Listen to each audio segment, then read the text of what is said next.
আসসালামু আলাইকুম ওয়া রাহমাতুল্লাহ। Welcome back to my YouTube channel craft and stitch studio. আজকে আমি কামিজের প্রিন্টের সাথে ম্যাচিং রেখে গলার ডিজাইনটি করেছি। তার জন্য প্রথমে একটি পেপার পেস্টিং ডাবল ভাঁজ করে নিয়েছি। দেন গলার চওড়া রাখবো 3 ইঞ্চি এবং লম্বা রাখবো 7 ইঞ্চি। পরবর্তীতে আমি এর উপরের ডিজাইনটির জন্য যে 2.5 ইঞ্চি থেকে একটু কম রেখে একটি দাগ দিয়ে নিব এবং নিচের দিকে আমি 1.5 ইঞ্চি রাখবো, অর্থাৎ খোলার পরে 3 ইঞ্চি থাকবে এবং উপরে 2.5 ইঞ্চি বরাবর দাগের সাথে আমি এটা মিলিয়ে নিব। দেন এখানে আমি 3 ইঞ্চিতে দাগ দিয়ে একটি গোল গলা এঁকে নিব। দেন পেস্টিংটি কাটার সময় আমি এখানে প্রপারভাবে পুরোটি কেটে দেব না, দেখুন জাস্ট ত্রিভুজের অংশটুকু কাটবো এবং উপরের গোল গলার অংশটি কাটার সময় সামান্য 1 সুতো পর্যন্ত পেস্টিং রেখে দেন আমি এটা কেটে নিব এবং গলার উপরের অংশ দেখুন কিছুটা পেস্টিং বাড়তি রেখে কাটছি। এভাবে করলে গলার চওড়ার মাপটা ঠিক থাকে। দেন আমি কাপড়ে পেস্ট করে নিব এবং সাইডে এভাবে কাট বসিয়ে নিব।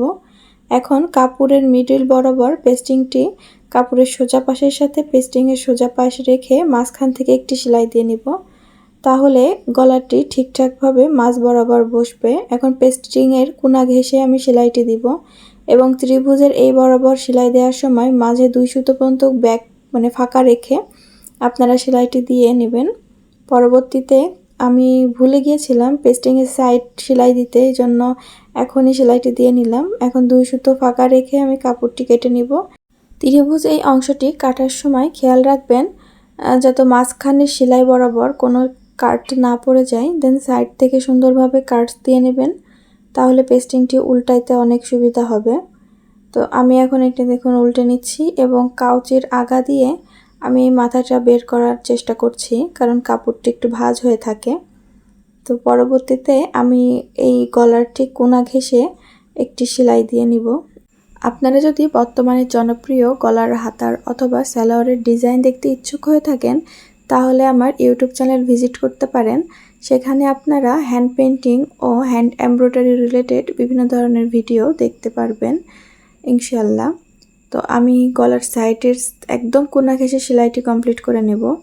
তারপরে আমি মিডিলের যে ফাঁকা অংশ সেখানে একটি পুঁথি বসাবো। আপনারা এখানে চাইলে ফিতা বসাইতে পারেন। তো এখানে আমি এই স্টোন বোতামটি বসিয়ে নিব। তার জন্য একদম পেস্টিংয়ের ভিতর দিয়ে আমি সুইটি ইনসাইড করব, তাহলে আমার সুতোর ওই বাড়তি অংশটা দেখা যাবে না।